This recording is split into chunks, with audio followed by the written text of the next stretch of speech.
Poverty is not just a statistic. It is a wound that continues to divide our society into imaginary classes. Every day, families struggle to put food on the table or find a safe place to rest, while the rest of us pass by as if they are invisible. Ask yourself, if it was someone you personally care for living in this reality, would you not hope that someone cared enough to help? When we speak about poverty, we are not just discussing numbers in reports, but the lived experiences of children going to school hungry, parents working multiple jobs and still unable to pay rent, and elderly people forced to choose between medicine or food.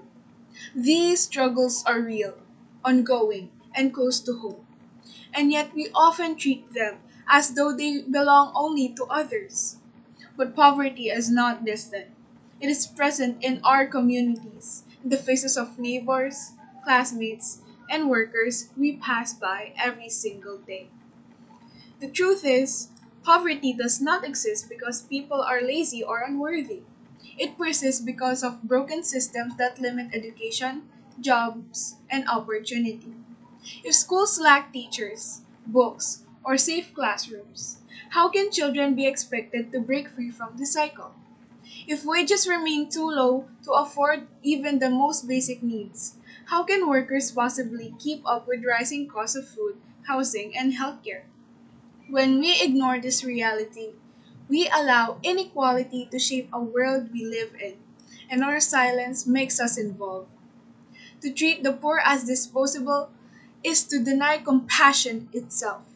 And deep down, we know that this is not the kind of society we want to build.